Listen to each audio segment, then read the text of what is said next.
lots of pictures to show. We do. Funny story. I will go fix that. Would you care to talk a little bit about our church as I do that? Excellent. No problem. So this was the winter trip with all the shoe boxes, which you guys packed some of them here. So we left here with about 100 and something from our church here, and then we had some from the Dallas Central Church, our sister church in Mesquite as well, plus a bunch from East Texas. And so we loaded up a big U-Haul truck from here and went out, and then we also had shoe boxes shipped in from all over the country. So we had a total of somewhere between 800 and 900 boxes. Which actually is a few less than we've had the last couple years. So we're usually around 1,000, 1,200 or something. So, but we figure God knows how many boxes we need. So anyway, so that was great. We went down and all of us met up there. The group met in San Antonio, and then we go down to Laredo, Nuevo Laredo, and deliver the boxes there. And so there's so many things that God does that are so amazing to watch there. And so we want to share the God stories with you today. We want to talk about things that we saw him do. It's just amazing because we cross with all these boxes, and you know, we have 800 plus, which is a lot of boxes, but yet somehow God seems to multiply the boxes, and every time we see a fishes and loaves kind of story. So we went across 2 days. We went Saturday and Sunday. We went to a church and a children's home on Saturday, and then we went to 2 more churches and another children's home on Sunday. And so, you know, it's amazing because we load up all these boxes into the vans, and you would think there's no way physically possible to get as many boxes into a van as we fit into a van. And yet, when we get there, more boxes seem to come out than we could have possibly loaded into the van. It's like, how does the physics on this work? It just doesn't make any sense. But anyway, so, and we had great crossings. I mean, we have these vans stuffed full of shoe boxes and other gifts and things for people, totes for babies, for the mothers, full of diapers and lotion and stuff like that for the babies. And, you know, honestly, at the border, those border guards going into Mexico could say, stop and take every piece out. I mean, they could have us unload every single thing into the street if they wanted to. And they stop us typically. They pull all 3 vans over every day, and they open them and they're like, where are you going? And we say, you know, we're going to a church or children's home, you know, with gifts. And they're like, okay. And they close the van door and send us on. And I mean, it's just amazing because, I mean, we could be in the middle of the street with all of this stuff, but they wave us through. So on Sunday, we went to a church, and we gave out about 250 shoe boxes at the first church that we were at. The church was absolutely packed. We got there about 9:30. The kids had been there since 8 o'clock because the pastor goes out with tickets before we get there, like a few days before, and gives out tickets to the kids in the neighborhood. So the churches are using them as an outreach event because they don't have 250 kids that attend their church on a regular basis, but they're going out into the neighborhood, they're giving out these tickets, and then the kids get to come in and get a gift on the day that they tell them that we're coming. So the church was packed. There was like standing room only for us up on the stage, and so we gave out 250 boxes there. And then we went to another church after that, and so we unloaded all the shoe boxes that we had, and so this was almost our final stop. We had earmarked some boxes for another stop that we knew we had, so we had what we had left for this final church. And so we counted all of the boxes, and so there were 260 boxes that we unloaded at this last church. And then we knew that that pastor had also given out 250 tickets for shoe boxes. And so again, the church is packed, and they were having a whole event and all, and so we're like, well, you know, how do you know? We have no way to know that there's 175 boys and, you know, this many ages and this. There's no way to coordinate that kind of stuff. There's no way to know. So 250 kids, there's 260 boxes that we have left. So at the end of the day, we should have 10 boxes of some kind left over, right? Somehow, whether they're boy boxes, girl boxes, whether it's been an exact match, we had 50 or 60 boxes left that we loaded back in the vans after the event there. So I don't know, math's not necessarily my best subject, but 260 boxes minus 250 tickets, I believe is 10 the last time I did the math on that, but that's not the way it turns out. So it's really amazing to watch God's economy, you know, to watch how does that work out? How can you count the boxes and know how many tickets you have, and yet it comes out to be way more boxes than that. So it's just amazing. And you know, Steve and I were talking yesterday about like, how does God do that? You know, is he like multiplying the boxes on the backside as you take one off the shelf, another one pops in behind it, or how is he doing that? But it's amazing to watch that happen. So, but that's always the case. Like I say, it's amazing that we fit everything that we do into the vans, and then there's still space, and then we get there and there's more to unload than we could have imagined we ever loaded. And we were able to leave 50 boxes behind with one pastor who goes into the mountains, and he actually delivers shoe boxes to the poor people up there, as if they're not poor enough in Nuevo Laredo where we go. They go up into the mountains it's not a church, it's just a village, and they give out boxes there. So we left 50 with him. We also loaded up another pastor's van at the end of the day on Sunday with a bunch of other, like the 50 or 60 boxes that we had mysteriously left over. And so they give those out at other events and other things as well. So it's pretty exciting to watch the things that God does there. Since I don't have any slides, I'm going to pull my notes out of my pocket and see what else I was going to tell you about. Can I add something? Yes? Tell them about the food that you provide also. The food as in... You pass around, as you're giving the boxes out, you provide. Oh, we usually give them like a snack. Is that what you're talking about? Like the crackers and juice and stuff for all of the kids? Yeah, we usually, so in addition to all of the boxes that we have in the vans, we also give out crackers and juice to all of the kids that have come, because you figure they've probably been there since 8 and they probably haven't had any breakfast, so we always give them a snack. So all of that stuff is in the vans as well, in addition to that. And it multiplies. There's enough of all of that too, so, yeah. Speaking of multiplying, and the pastor I was telling you that we left 50 boxes with to go into the mountains, it's amazing to watch God work too, because he's multiplying the ministry of crossing borders. And we heard about that on this trip, I think more than we've heard about it previously. So this pastor, we left boxes with him, and he was showing us pictures from when they had gone to this church in the mountains before. And he was saying, we go down there, we like to go twice a year, we like to deliver like clothes and shoes in the summer, and then we like to do gifts, something like this, in the winter when we go down there. And he said, we are learning from you guys. And he said, the stuff that you guys come and you do here, we're taking it and we're doing it there, like 8 hours south of here, up in the mountains with a group there. So it's just amazing too to watch. You go and you see what we do. We see the stuff there. We see the kids come to Vacation Bible School in the summer. We see them come and get gifts in the winter. But it's neat to see that God is using that to help educate other pastors, and they are taking that and sharing it with people that I'll never meet and you'll never meet, and but it's being multiplied, and God is using that too. And so that was neat to see that the ministry is being multiplied. And then another one of the pastors that we work with, when we got there, the kids were going to put on a play for the other children in the neighborhood that had come, and so they were all dressed up in their little. They were going to do a little manger scene kind of thing, and so they're all dressed up in their little costumes with their little angel outfits and everything. And so this girl comes up. I was standing pretty close to her. She was at the podium, like right here, and this was a church where there was standing room only for us on the stage, and so I was very close to her.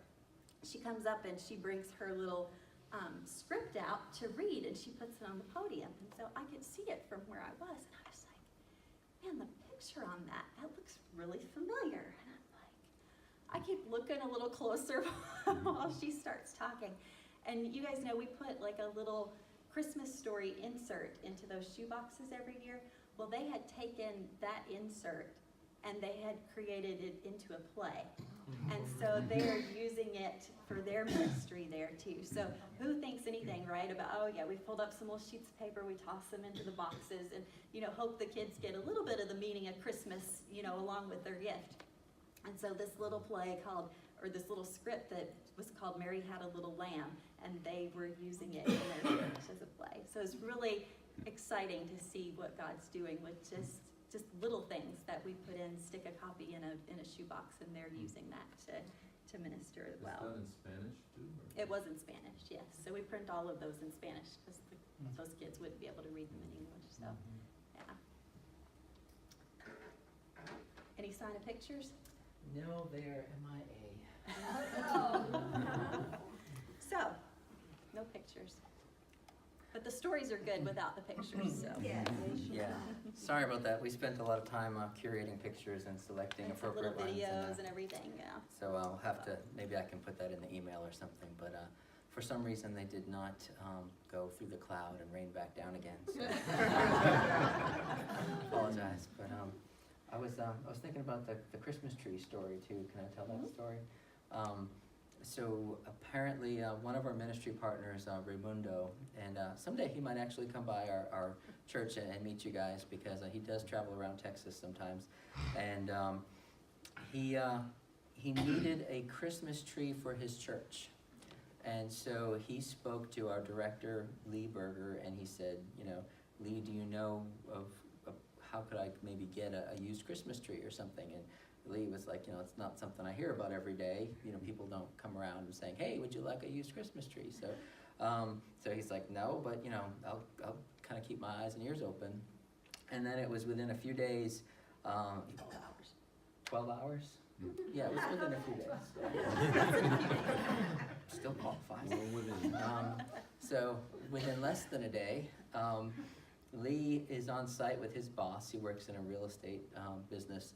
And Lee is with his boss, and his boss opens up the back of his pickup, and there's a big box in there, and he says, Lee, do you know anyone who could use a Christmas tree? That's interesting, I just got a call.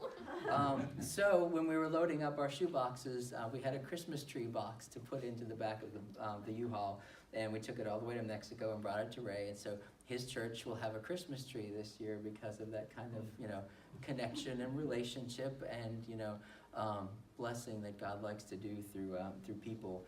And we continue to see this. We talk about how God is a God of relationship and a God of community, that there's communion with the Father, Son, and Spirit, and then he invites us to be a part of that, and that it's not good for us to be alone, and it's just amazing how he works in people's lives through us. And we don't even need any special skill. We just show up. It's like, okay, God, I'm here. And then he's like, okay, now that you're here, watch this. And then, something amazing happens. So. And to think that if we think God doesn't know what's going on in our lives, we see like the little details of things he cares about, what a kid in Mexico gets in a shoebox gift that you packed here in Dallas. It's like that stuff. It's just amazing to see just the little things like that. Yeah. Definitely. And so next year, I'm giving you guys a heads up. Here's what we're going to do next year. Next year, everybody that's here when we pack shoe boxes, we're going to take a picture of all of us with the shoe boxes that we pack. Because here's what God does with that. So we were giving out boxes at one of the children's homes. And you guys know we signed like a lot of little Christmas cards, like signed your name on a card when you packed a box. And so I was actually videoing this little girl opening her box. And so she starts opening it, and there's a note laying in the top. And she kind of looks at it, flips it over, and just reads it. It was just signed with somebody's name. And so I looked at the note, and I realized it was signed by Billy Hayes from Christ Community, who was also, she was on the trip with us. And so I stopped videoing. I'm like, Billy, where's Billy? Somebody find Billy, bring Billy in here. This little girl's opening her box. And so sure enough, Billy had actually been coloring with this little girl earlier. Billy had like this little fun light up watch that she was wearing that this little girl liked, and so Billy had taken that off and given it to her. And now this little girl is opening the box that Billy packed and signed her name in the note inside. So, it's just amazing to see the connection that God knows everything that's going on, and he sees the boxes being packed, and he knows the kids that are gonna get them. Yeah. And then at the same children's home, there was another little boy who opened a package, and he pulled out a picture. And so this was a photograph of the church in Longview that had packed their boxes. And so, you know, it had the picture of the church, you know, the people in the church there along with all their boxes. And so, you know, immediately I'm like looking at the picture, let me see if there's anybody I know, because I didn't know where it was from. And so Lee is in the picture. So it's Lee's church in Longview that has packed this box. So then I'm like, Lee, where's Lee? Get Lee in here, bring him over here. And so he gets to take a picture with the photograph of his church with the box and, you know, with this little kid. Then there was a second one of his congregation's boxes that were there. And so this one was funny because one of the little boys then starts trying to find other people in the picture that are actually part of the mission team. He doesn't realize that it's like a different church with different people, but he's like looking at all of us and pointing to us and like, no, okay, is this you? And he's looking to match up the picture. But it's really neat to see that connection and to see that, you know, say God knows what's in every box and he knows the kids that are gonna get them. And there was one little kid that Curtis actually helped him take his toothbrush out and put it in the toothbrush holder, you know, put it in the travel container. And the little boy immediately, as soon as Curtis puts it in there, he gets the toothpaste out of the tooth box. He takes the toothbrush back out of the case that Curtis had just put it in. He puts toothpaste on it and he brushes his teeth right there. It's like, no waiting. You gotta try out the new toothbrush. Yeah, the connections are so cool because, you know, we talk about the language barrier, and people always ask, you know, how does this work? Because you're going to a place that speaks Spanish, and many of you gringos don't speak Spanish, so how is this going to work? But it's really, it's a little bit overstating it, but it's almost better some ways that we don't speak the same language, because you kind of get to the point of things, you know?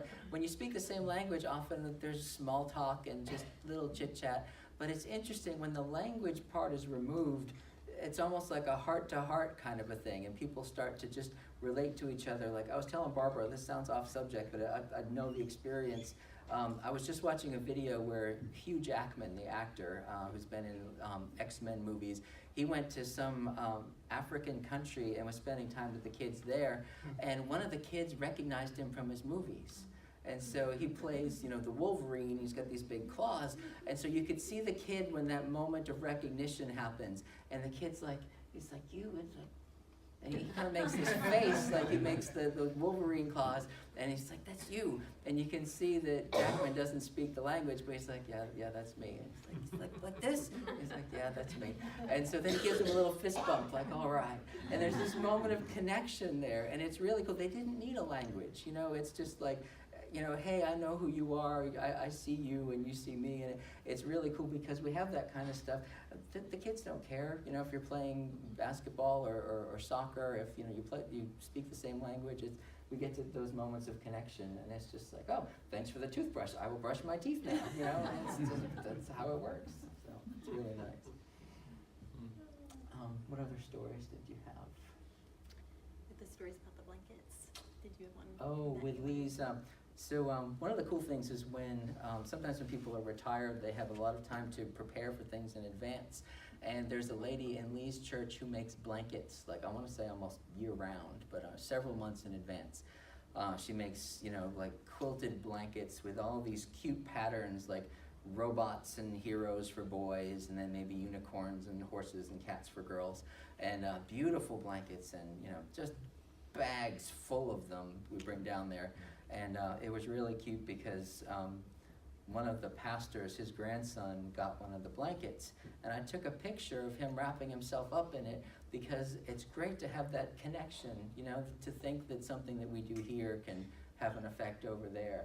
And so, you know, I'm going to give him the photograph to give to the lady who made the blanket, because it's not the same to just like, I packed a box that goes off to Australia and I'll never see that again, but here's the actual connection, you know, on both sides, and you can see what I did actually went to a real person, and even though I wasn't there to meet the person, I can see that they got what I did. And it's amazing, those kinds of connections.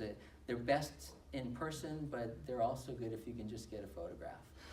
I learned when I was doing customer service for that tech company that I might get frustrated with the idea, like some customers, you know, it's like, I've been troubleshooting your printer for 30 minutes and now you tell me it wasn't plugged in, you know, it's like, that's very frustrating. I am not very happy with you at the moment. But then I realized that when you meet the person face to face, that stuff goes away, because it's much harder to hold a grudge or be upset with someone who's standing in front of you, and you realize you're a person and you were having a bad day, or you just didn't realize, and we've all done that kind of thing. And when you're not there with a person, if you don't have that connection, that's where we start to go off, you know, into our own little world, and it's all about us. Like, you realize how much time you've cost me, but no, it's a matter of, you know, that person's experience. So when we get to go there, you know, when you're planning, it's let's go visit the kids. But when you're actually visiting with a child, that's a magical kind of experience, because they connect with you. And this individual child has a story with their family. You know, maybe something has broken and that's what brought them to the children's home. They have their own story, they've got their own name, they're a precious child of God, and to connect with someone like that, it's just a privilege. So it's just being present with somebody that's so amazing, and you don't need to go to Mexico for that. You can have that anywhere. So. There was also the lady that makes these blankets. I forget, she's like in her 80s or 90s. So yeah, she makes all of these. And one of the blankets, Billy Hayes also remembered that there was one that had Spider-Man on it. Yeah. And this one little kid came through the line and he had a Spider-Man shirt on. And Billy was like, oh, there's a Spider-Man blanket. So she went and found the Spider-Man blanket and gave it to this one little boy. And she said he was like, look at the blanket. He's looking at his shirt. He's looking at the blanket. He's looking at it. He's like, he makes the connection, you know, that his little shirt. But it's just funny that she made a Spider-Man blanket. And then apparently this little kid probably likes Spider-Man. So it's also, there was also somebody that came through the line for a box, and this is another God thing, because it doesn't even make any sense. So this lady came through, and one of the ladies working at the church came through with her and said she has a sick baby at home as well. Would it be possible to get another gift to take to this child? I was like, oh yeah, of course. So I went to get one of the baby totes for them, which would be like for the little tiny infants. And I said, how old is this child? He said, well, actually he's 2. And so we didn't have any of those age boxes on our table. So I went to the next table over that would have been like for the baby stuff. And so there were 2 or 3 ladies that were working that table. So just to really clarify, sometimes we're so used to the way we do our boxes, it's hard to follow, but no, it's fine. We have boxes that are for infants, you know, and a 2-year-old isn't going to need the same thing as an infant. And so they're 2 separate containers. So typically we'll have a bag of baby goods, and then we'll have something that's more appropriate for like a 2-year-old. So she's talking about looking for one where, go ahead. Right, so I went to this table because I thought they would have the smaller children's things there. And so sure enough, there was like a 2-year-old box on the other table where I went for it. And so I'm like, you're perfect, this is just what I needed. It was right here on top, and I just gave it to the lady to take home to this child. Well, then I start having a conversation with the other ladies that were working that table. They were like, no, we don't have any 2-year-old things on our table. We only have the infant age, and the baby stuff. We don't have anything. And I'm like, oh yeah, that stack of boxes right there. I just pulled a 2-year-old out of that box right there, or that stack, and gave that to, and they were like, no, we have looked at our boxes multiple times. We do not have anything for 2-year-olds on our table. And so sure enough, I go back over there and look, and there's nothing else in that stack of boxes for 2-year-olds. It's all baby stuff. And somehow there was a 2-year-old box there when I needed it, so. Yeah. That was something that we noticed a lot on this particular trip, is God at work with us. And there, I kind of called them mini miracles, but that almost doesn't feel like it does it justice. You know, it's like, well, some of your miracles, God, are impressive, and some of them, you know. But it's what's impressive about any of his miracles, you know, it's not like we saw a mountain move from one place to another, but we saw him work in small ways that touched people. And that's really amazing, because the same God who does that can do that in our lives. And what's really cool about a mission trip is it's not that you are in a different place. I would argue it's your mindset. And what's funny is there's an expectation. You know, we are going expecting God to do great things. And I think God can really work with that. You know, when you read that scripture that Jesus couldn't do anything in that town, you know, because they had so little faith, there's something about just going for it and expecting that God is with you. And then he's just like, well, I totally am. Let me, you know, work through this. And to me, it's that mindset that's just amazing. There's this magical mission bubble, but it's not because of where you are. It's because of where you are up here and where you are here. And if only we can get to that place every day. If only we can get to that place of expectation and faith that God's just going to work it out, you know. And we may not have shoebox problems at home, but it's like, well, I've got this issue and I don't have enough blah, blah, blahs to fit this need, and God provides. And it's really amazing to see those little instances of that. So it's cool, too, to be part of that process so that, you know, God just uses us as we're moving through. So, yes? How long have you been doing Crossing Borders? I know you were doing it before you moved here. It's 2010. Okay. So have you seen this program explode in the area? Has it grown significantly? It has not grown in terms of numbers on our side, Okay. but we have deeper relationships with people in Mexico. We're getting better at integrating what we can provide with what they need. And I'd say it's gotten a lot richer and deeper. So it's not a qualitative change, it's more of a it's not a quantitative change, it's a qualitative change where we work together better, and like Barbara was saying, they're actually learning from us, which blows our minds, you know, because So this it's is expanding. yeah, it is expanding in a sense. Yeah, what we do then goes further, and it's we say that we like to serve the servants, minister to the ministers, pastor to the pastors, and that happens, and we become providers to providers, who then provide to other people, and it's really amazing that way. Yeah. Yes. I was wondering about the sister that had needed the new car or new Yes. used car. Did y'all go to that one, and did she get a car? So, do you remember the latest details on that? It's a long story. It is a long story. So, We'll keep it short. yes, so the short version is they've been flooded out multiple times, which has prevented her from going and getting a car. It just causes a lot of mud and a lot of issues when it rains, and they've kind of like the matching, the rain that we've had here, they've had there, and they don't have the streets and the capacity to handle it there. So their house has been flooded. She had to have surgery on her legs a couple of times.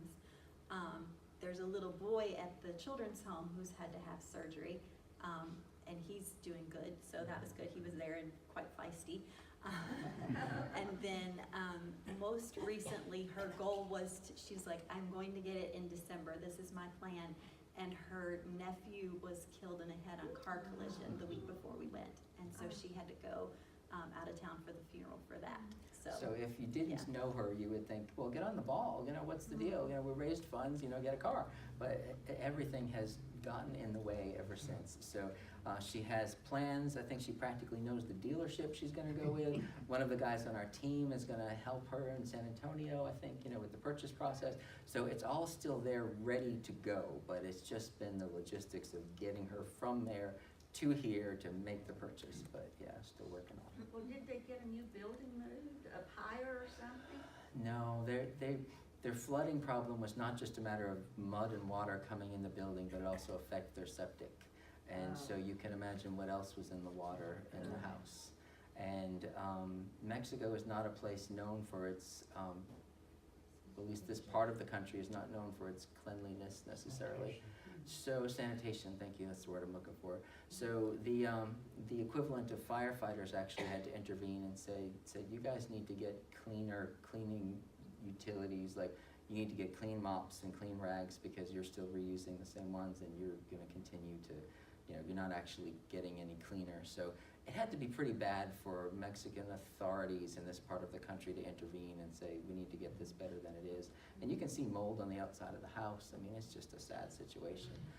There is another building that has been in progress for a long time. Last we heard was that they still had some plumbing and electrical issues, but I mean, the building looks finished. We got to see it, but they're just not quite ready to move in yet, so it's another one of those pending things. Curtis, you wanted to make a couple of comments about what it's like to kind of be the vehicle that God works through, I think. Can you let him use your mic? And I'll just... Have to.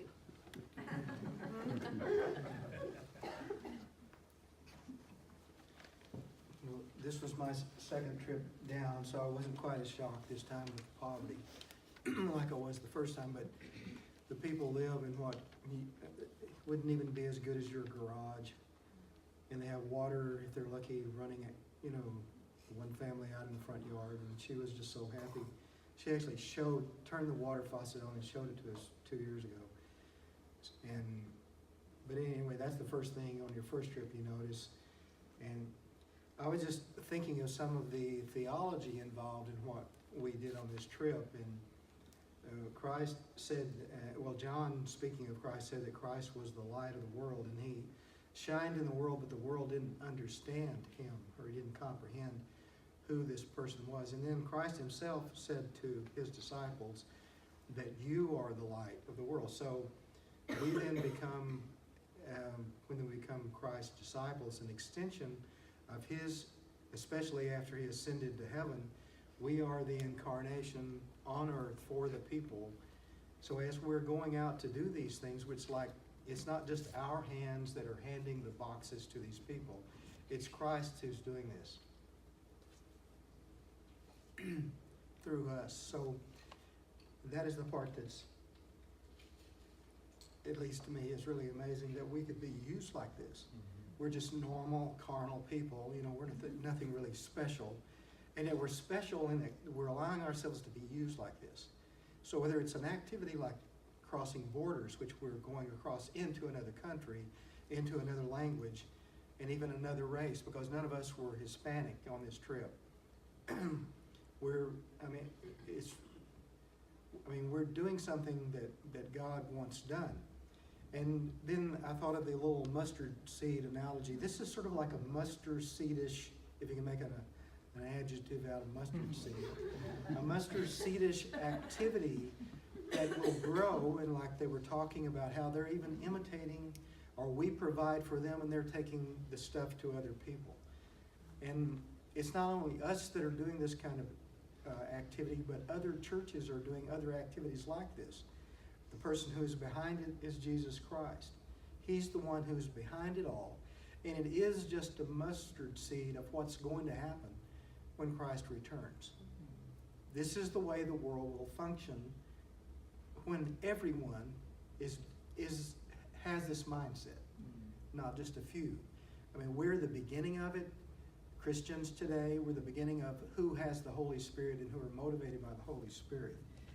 And speaking of the boxes, we were doing an inspection of the boxes, which is something that it's like we don't really trust whoever packed the box to begin with, so we're looking at them. And rightly so, because there was one that had 5 toothbrushes in it, and nobody really needs more than 1 or 2 when you can put other stuff in there. They'd rather have candy. But anyway, so we're trying to get an equal amount of whatever, 1 bar of soap, 1 or 2 toothbrushes, some toothpaste, socks or washcloth, a t-shirt, any number of things, depending on the age group, what you put in there. I opened one box up.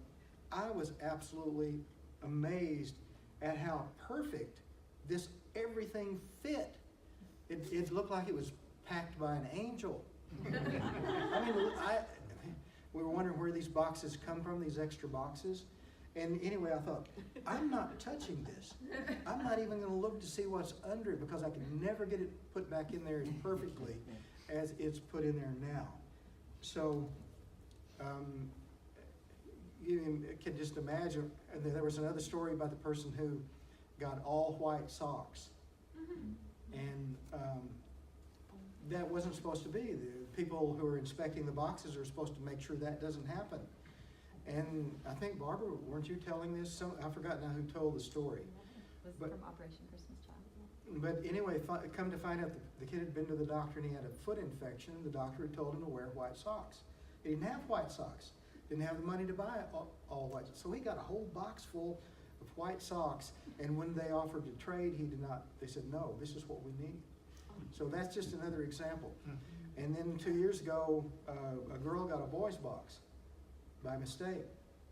And she was an older girl, so she got a 14-year-old box, but it was for a boy. So Barbara from Baltimore, who could speak Spanish, found her the correct box, went looking for her.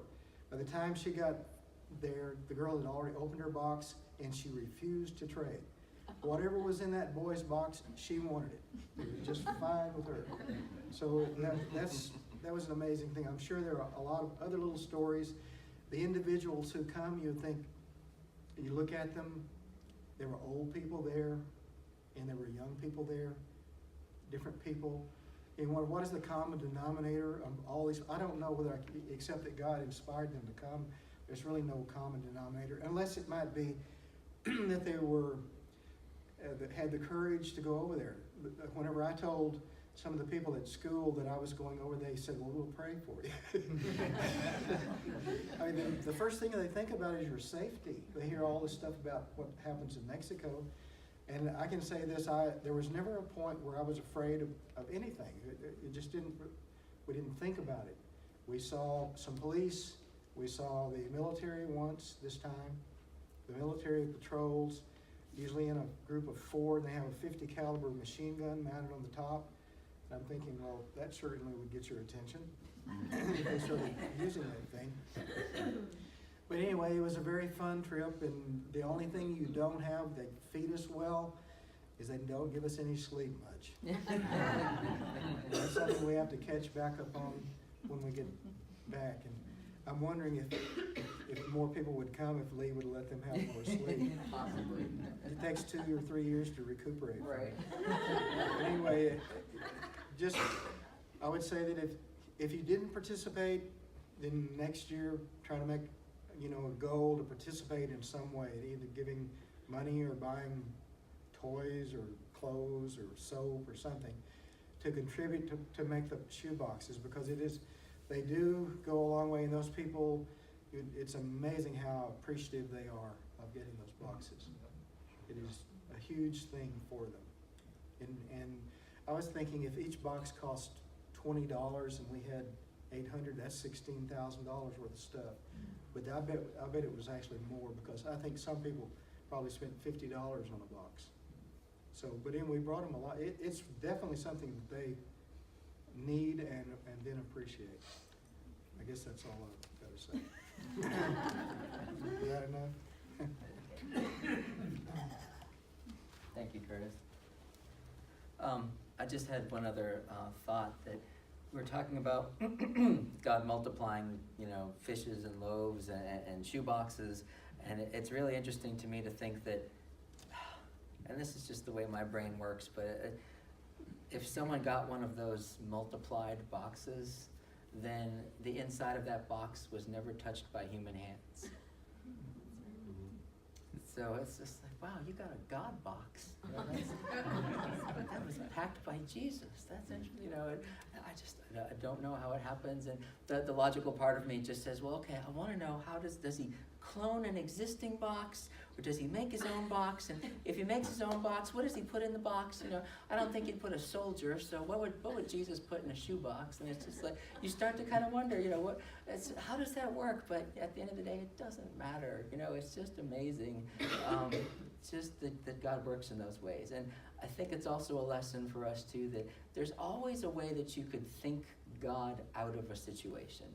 It's like, well, that was just coincidence. It's like, well, that was a pretty interesting thing that happened. Oh, that's just the way the timing worked. And I've decided not to see it that way. That even if it were the timing involved, then God allowed that timing. And I believe the verse that said every good and perfect gift comes from God. So, even if I pray that I can't find my keys, God, please help me find my keys. And then I find my keys 2 seconds later, I thank him. It's like, well, maybe that was going to be the next place I look anyway.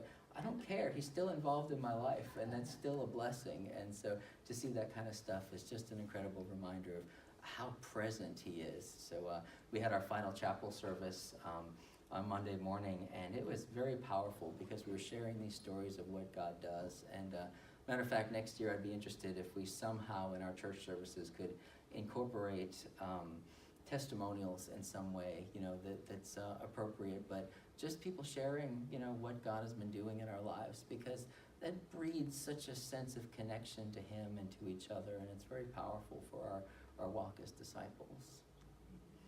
Any other thoughts? I was just gonna say, it was interesting the other night because I was thinking about the trip and we had just come back, and people always ask, well, why do you go?